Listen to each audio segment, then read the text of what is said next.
commencer très très fort avec une star, j'ai envie de dire. Ramsam de Free, je l'accueille et s'il vous plaît, tonnerre d'applaudissements. Merci beaucoup, Alexia. Bonjour à tous et à toutes, vous allez bien? Oui, ça commence là, on va interagir, on va faire ça de manière un peu ludique. Donc, comme Alexia le disait, je suis Rassam Yagmae. Aujourd'hui, je travaille chez Free, je suis en charge de la direction des talents et de la culture, de la com interne chez Free. Free que vous connaissez tous, tout le monde connaît Free? Oui, bien sûr, tout le monde adore Free. Ouais, on aura un débat après. Donc moi, je travaille depuis 15-20 ans dans le milieu du recrutement et des RH. J'ai fait 10 ans en cabinet de recrutement. Ça fait une dizaine d'années que je travaille en interne, plutôt dans des boîtes tech et soft, parce que j'ai une petite zapette, faut pas que j'oublie. Donc ça, c'est moi, c'est les différentes boîtes que j'ai fait en interne. J'ai pas mis les cabinets, on respecte les cabinets. Il y a des gens de cabinet de recrutement dans la salle? Ouais, on respecte les cabinets, mais finalement, en interne, j'ai appris beaucoup sur les 10-15 dernières années. Peu importe, le sujet est différent aujourd'hui puisqu'on va parler de la marque employeur. Le thème, c'est la marque employeur n'est pas RH. C'est un clin d'œil pour tous ceux qui suivent le recrutement et l'école du recrutement sur la punchline « Le recrutement n'est pas RH ».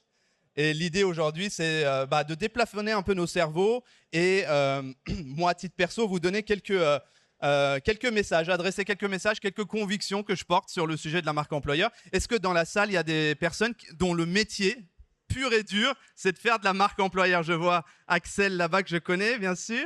Toi aussi. Donc, des recruteurs purs et durs? Ok. Et des personnes qui sont plus RH, famille RH, le sens large? Voilà. Des cordonniers dans la salle, des poissonniers. Et donc, je vais commencer avec le premier message. Le compteur n'est pas parti pour info, si jamais vous voulez que je sois dans les temps. Du coup, j'ai 5 minutes de plus, j'imagine.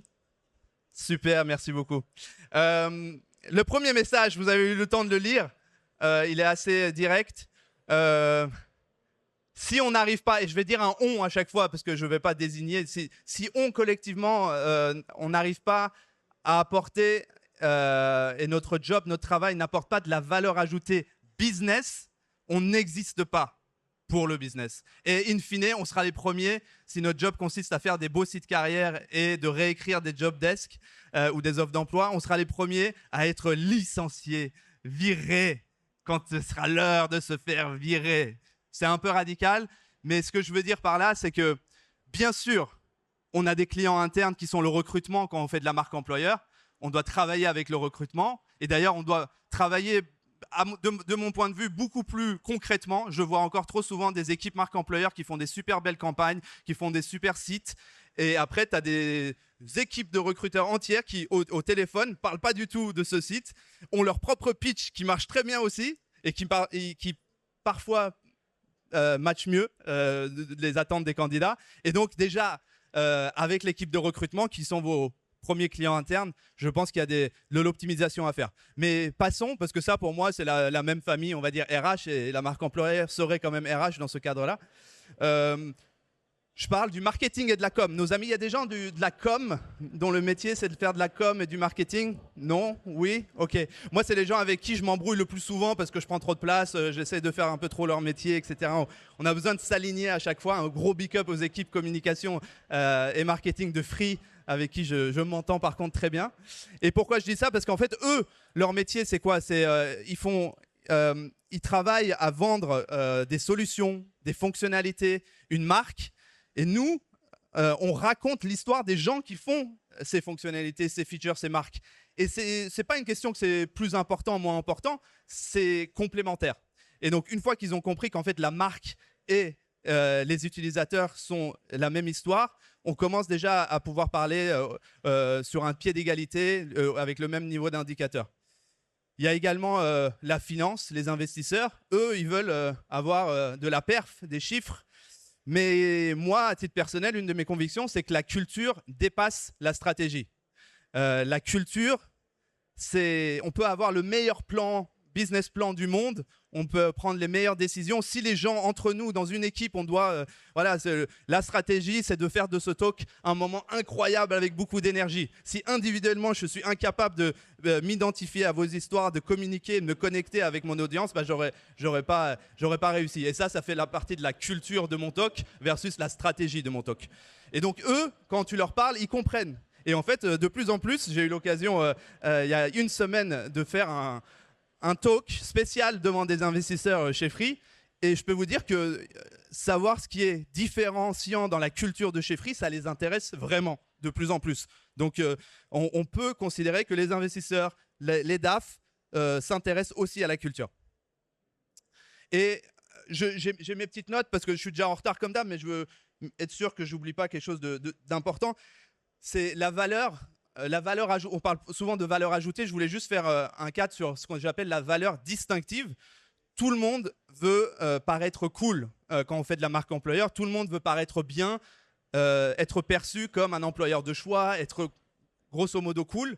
Mais du coup, à force de vouloir être différent et tous dire la même chose pour être cool, on finit tous à dire la même chose. Je ne vais pas vous sortir les punchlines de « on met la bienveillance, l'humain au centre, chez nous on a de l'impact », ainsi de suite, ainsi de suite.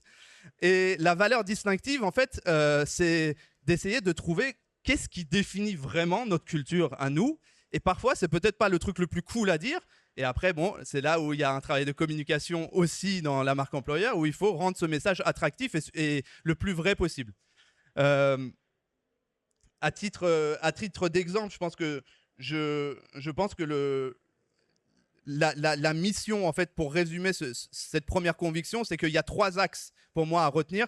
Bien sûr, en marque employeur, on a un effet direct sur l'attraction externe des candidats. Je fais une marque employeur qui doit recruter, qui doit attirer. Mais attention, là, on lit entre les lignes sur ce qui est vraiment cool pour moi. C'est à travers le leadership et les managers dans la boîte, je commence à influencer la culture et le modèle de leadership de l'entreprise. Alors, il faut que vous ayez l'oreille, mais il faut parfois l'imposer pour se faire entendre. Et pour les managers et les collaborateurs au sens large, le 3e axe, c'est je donne un cadre de règles de jeu de cette culture. C'est-à-dire, d'un côté, je communique aux candidats, je les attire. De l'autre, je définis le cadre de jeu pour l'ensemble des collaborateurs. Et si je me rends compte que ce cadre-là n'est pas en phase avec ce qu'on dit à l'externe, je travaille avec le modèle leadership pour les influencer, pour aligner au maximum ça. Donc, c'est toujours 3 axes, la marque employeur. Deuxième conviction forte. Là, j'ai mis le costume sur cette slide, mais en réalité, ce que je dis va à l'encontre, c'est que je crois formellement que plus personne ne croit une seconde au discours corporate. Et donc, qu'est-ce que ça veut dire? C'est que, je ne sais pas si dans la salle, il y a encore des gens qui pensent qu'en ayant un très très beau discours, une très très belle charte, une très très belle campagne, on va réussir à convaincre les gens. Moi, je pense plutôt que les gens, ils croient les gens et pas les marques. Et que globalement, il y a une lassitude, une fatigue des discours corporate. Et que ramener ça au métier de la marque employeur, c'est comme un exemple. Si là, tout de suite dans la salle, je vous demandais de chercher un restaurant, vos prochaines vacances, ou est-ce que vous allez acheter voiture A ou voiture B, concrètement, dans les usages qui me sont personnels, mais que je vois autour de moi, moi, ce que j'ai envie de faire, c'est pas d'aller sur le site de Volkswagen tout de suite et faire configurer ma Volkswagen. Je veux pas aller sur le site de l'hôtel et faire galerie photo. Ce que je vais faire, c'est que je vais aller sur TikTok, je vais taper le mot-clé et je veux voir 5 ou 6 personnes concrètes différentes qui sont dans la voiture, qui sont dans l'hôtel, qui viennent de le faire, ou des gens qui ont été peut-être payés pour tester, etc. Peu importe, mais c'est pas sur le site officiel que je vais aller. Et donc, c'est ce que j'essaie de vous faire comprendre à travers cette image. D'ailleurs, il y a une petite… 92% des consommateurs font donc davantage confiance aux contenus qui sont générés par les utilisateurs plutôt que par des sites traditionnels ou du contenu. Donc là, on a tout dit. Hein. C'est-à-dire que les gens, vous pouvez dire les plus belles choses sur un site corporate. Ce qu'ils veulent, c'est qu'autour, ça sente l'authenticité, qu'on ait des personnes qui peuvent en parler et peuvent en témoigner à leur façon. Je regarde l'heure et j'avance un petit peu rapidement. sur, j'aime bien être concret pour ceux qui me connaissent, j'aime pas trop les grands discours. Concrètement, comment on arrive à parler plus vrai? Parce que pour moi, vous allez dire, c'est peut-être plus simple parce que, voilà, moi, pour ceux qui connaissent ce que je fais à côté, je mêle des passions avec le travail, mais en gros, ça, c'est pas très scalable à l'échelle de toute une boîte. Je pense qu'il y a quand même des choses, des outils à se doter.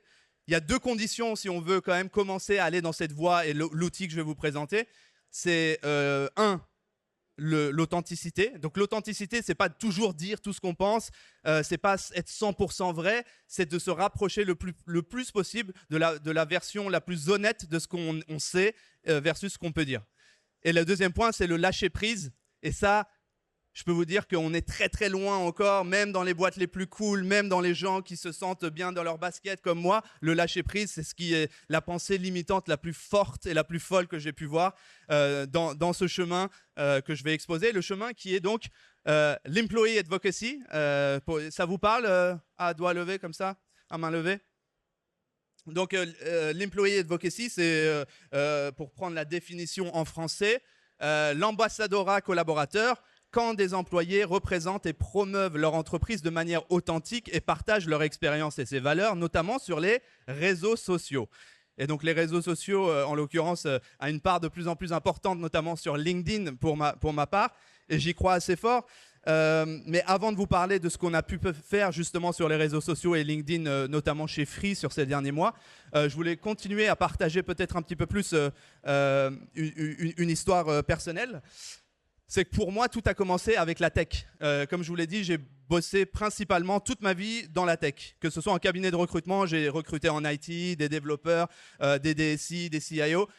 Quand je suis passé en interne, j'ai fait Axway, éditeur de logiciels. J'ai fait Doctolib, qui est une scale-up,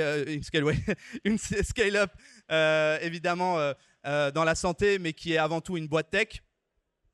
Et je suis chez Free aujourd'hui. Donc la tech, c'est ce qui me définit. Et franchement, c'est ce qui m'a le plus inspiré dans les pratiques. Et on pourrait se dire, ouais, genre les pratiques RH d'ambassadora collaborateur, c'est la tech qui t'a... Eh bah oui, c'est parce qu'il y a 10-15 ans, la tech advocacy, c'était les premiers à faire ça. Je vous explique. Moi, quand je suis arrivé chez Doctolib, on m'a dit, il faut qu'on recrute 500 développeurs sur les 5 prochaines années. On veut les meilleurs du marché, pas que en France. Comment on fait ? Regarde le blog d'Algolia. Donc je connaissais pas Algolia, c'est une autre boîte tech. Et le blog Algolia, je suis allé voir et j'ai vu, en fait, c'était un blog où il y avait des centaines et des centaines d'articles écrits par les développeurs de chez Algolia qui racontaient leur quotidien, leurs enjeux, leurs challenges, etc. Et ils ont dit, faut qu'on crée ça. Donc on a créé ce qu'on a appelé Tech Life chez Doctolib. Et ça a commencé simplement, tous les jeudis, on prenait ce qu'on appelait le Tech Time, tous les développeurs dans une salle comme ça, et eux racontaient leurs challenges, mais c'était que de l'interne au début. Et ensuite, on a fait une newsletter, mais que interne, pareil, où ils racontaient leurs challenges, etc. Et on s'est dit, en fait, il y a un engouement assez fou. Petit à petit, ils avaient chacun le droit d'inviter une personne à ce Tech Time tous les jeudis, et des gens d'ailleurs qu'on a beaucoup recrutés derrière et cooptés. Et un jour, on s'est dit, mais en fait, on est prêt. Et cette newsletter, on l'a ouvert à tous. Et on a eu un très très fort succès. Je n'ai pas les chiffres en tête, ça fait très longtemps. Mais ils ont continué à déployer cette stratégie pendant très longtemps. Dans des boîtes big tech, c'est des postes de DevRel, Tech Advocate qui sont très très bien payés. Alors dans le contexte actuel, peut-être qu'ils se sont fait virer.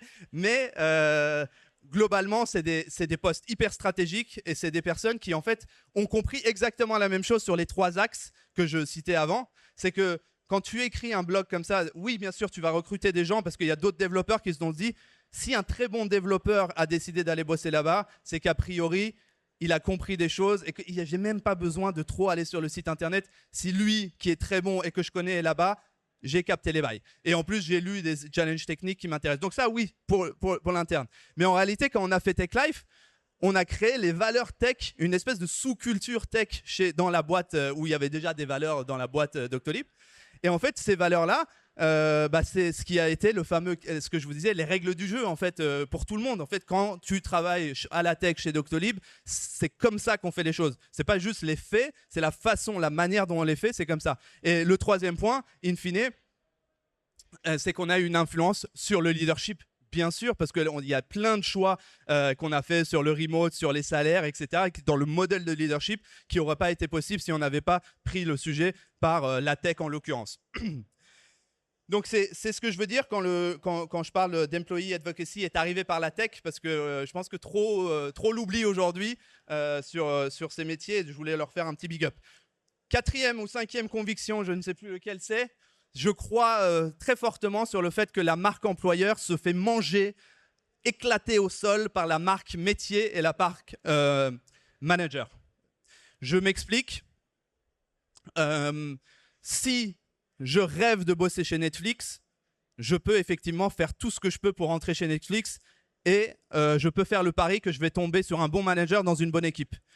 Par contre, si je suis un manager qui me parle des enjeux tech de chez Netflix et qui m'inspire, je le suis, j'ai envie de bosser avec lui parce que je pense que ça va être un mentor, je vais tout faire pour bosser avec lui ou dans l'équipe parce que je vois que les enjeux technologiques qu'ils ont sont incroyables. De fait, la 3e composante Netflix devient en fait logique, c'est du bon sens. Bien sûr, du coup, eux sont chez Netflix, donc je veux aller là-bas. Alors que l'inverse, comme je vous l'ai dit, n'est pas vrai. On peut rêver d'aller à un endroit, mais tomber sur un manager toxique.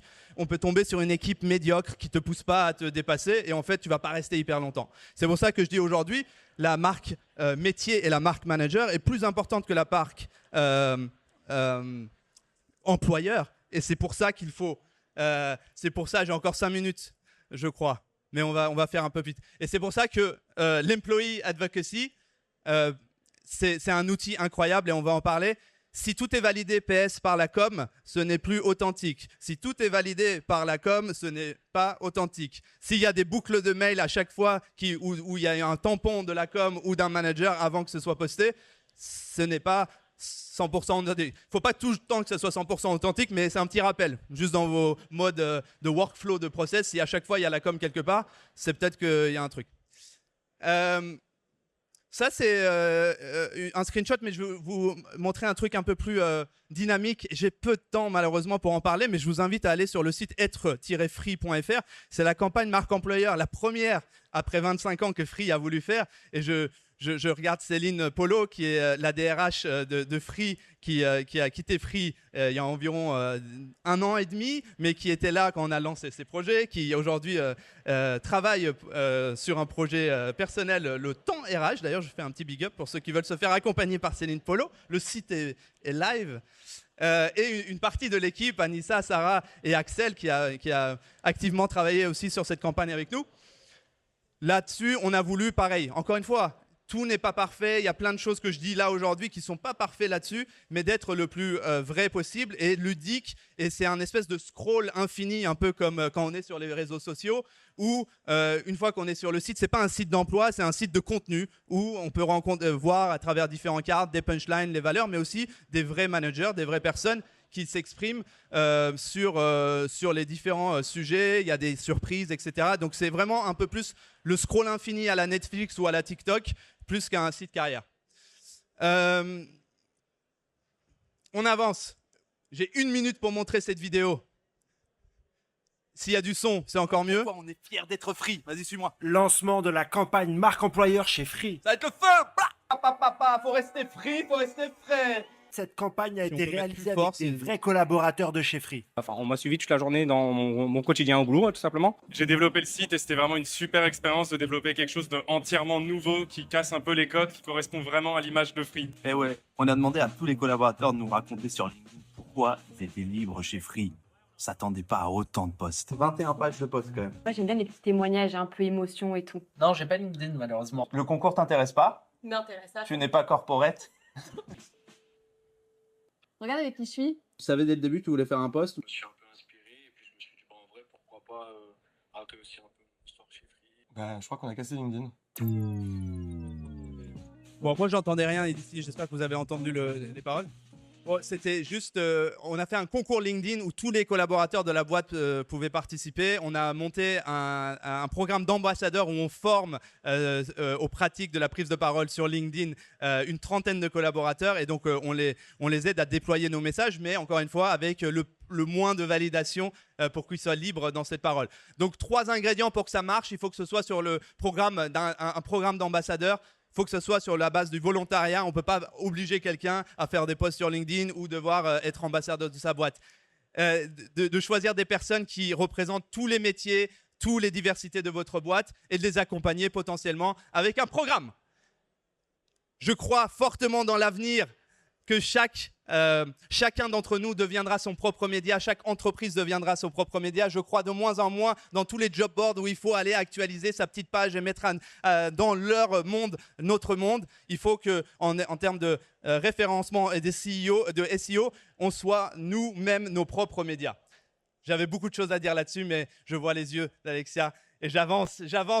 Et je demande à Michael de me joindre sur scène parce que depuis quelques années, avec cet énergumène, Michael Sayad, nous avons essayé de mettre en pratique nos convictions d'authenticité sur le fait qu'il faut être soi-même au travail. On est très authentique. Il se fait que nous, on aime le rap. Moi, j'en ai fait pendant longtemps quand j'étais plus jeune. Toi aussi un petit peu, tu en as écouté. Jadis, Jadis. quand j'avais des cheveux. Et on va vous interpréter un petit son et après, on va prendre quelques questions. Pendant qu'on le met le son, là, vous allez gueuler avec nous. Le refrain, c'est clic, postule. Donc, quand je dis clic, vous allez dire postule. Vertical. Clic, Postule, clic, postule, clic, postule, clic, postule, clic. postule. Et mets ton costume. On monte le son au max, mon ami. Tant que Est-ce que vous pouvez vous lever, s'il vous Et plaît, on pour peut le son? baisser un petit peu le micro, comme ça, c'est vraiment le son. Merci. C'est la pierre pour attirer les talents. La marque employeur, c'est la solution gagnante. Partager des coulisses, faire de belles vidéos. Pas de faute, mytho comme le Big Mac de chez McDo. D'ailleurs, notre boîte est cool et cherche des candidats. Ça tombe bien, enchanté, j'ai des compétences pour ce taf. Nous voulons, on est le meilleur, que des players. Comme tout le monde, ne pouvez-vous me parler de vos valeurs? Bien plus que des valeurs, on a une vision, on a une mission, sur vous nous misons. Chez nous, c'est divers, y'a pas de barrière. Y'a qu'à voir les témoignages de la page carrière. Les indécrets, ton papa et la dose sur le salaire, ça avait l'air de vous éclater. Est-ce que ça pêche? La semaine de 4 jours pour le remote et un Mac. C'est ça, et ça, c'est les 7 boules de cristal. Il veut quoi lui aussi? Non, s'emballer un Mars, non pardon, je me suis emballé un poil. Je vous l'ai dit que chez nous, en fait rien n'est impossible. On vient de lever des millions, notre ambition sera finie. Alors clique, postule, clique, postule, clique, postule. Et mets ton costume, clique, postule, clique, postule, clique, postule. Et mets ton costume, clique. Et mets ton costume, clique. Et mets ton costume, clique. Ok. Costume, clique. Oh, alors dites-moi, comment se passe votre onboarding? Le PC, code d'accès, j'ai pas vu de post LinkedIn, c'est important pour la marque. Mais aussi les candidats, rappelez-vous il y a quelques mois, quand vous étiez à leur place. J'ai vraiment pas le temps de faire le monde. J'ai trop de personnes partager des selfies parce qu'ils pensent sur LinkedIn. Car la pêche pour voir ma gueule sur Welcome to the Jungle. On te pense de poster au lieu de le faire à ta place. C'est dommage, si c'est nous, ça aura beaucoup moins d'impact. Et le mieux placé pour parler de ton taf et tes galères. Quand la direction s'arrête, ça sent tout de suite la pêche à mer. Je veux attirer des candidats, dis-leur la vérité que le patron n'est pas sympa et tu seras bien réveillé. Les process se ralentissent parce qu'ici tout est politique, mais il y a des beaux côtés aussi. Oh là là. Parmi ces frites à la cantine. Alors clique, postule, clique, postule, clique, postule. Et mets ton costume, clique, postule, je donne les marches, postule, je clique, je postule. Et je mets mon costume, je clique. Et je mets mon costume, je clique. Et je mets mon costume, je clique. Et je mets mon costume, je clique. Ok, merci beaucoup. Alors clique, postule, clique, postule, clique. Postule, mets ton costume, clique, postule, clique, postule, clique, postule, mets mon costume, clique. On peut pas dire que les RH c'était mieux avant, hein. Vous cassez la baraque. Merci infiniment. Eh bien, vous êtes même dans le timing incroyable. On a 2 minutes pour poser une question. Qui souhaite poser la question? The one. Hop. Premier servi. Ici. Est-ce qu'il y a quelqu'un qui peut donner le micro? Yes. Ici. Vous pouvez lever la main. Madame. Super.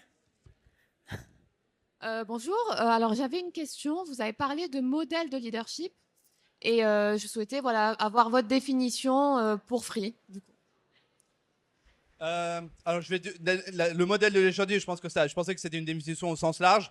Chez Free, des orgas hyper flat, très peu de réunions, des managers hyper doueurs. C'est-à-dire que si tu es un directeur, même si tu as 100 personnes, mais que tu es incapable de faire le travail d'un N-3, a priori, à un moment donné, ça va te poser problème chez Free.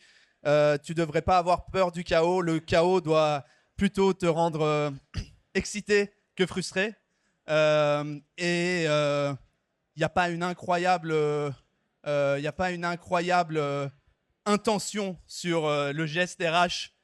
C'est à toi d'aller chercher et prouver la valeur RH. Voilà ce que je peux dire. Merci beaucoup. Allez, on a 50 secondes. 50 secondes pour une dernière question. Toute dernière, non. Où est-ce qu'on peut te trouver? Ce que tu vas fuir comme sur une star? LinkedIn, vous tapez Rassam, RA2SAM. Je suis le premier, je dirais pas le seul, mais il y a peu de Rassam. Donc, n'a pas deux comme toi, quand LinkedIn, même. c'est le meilleur endroit pour me suivre. Avec Michael Sayad, SAYAD, bien sûr, RIDH, Recruiters in the house.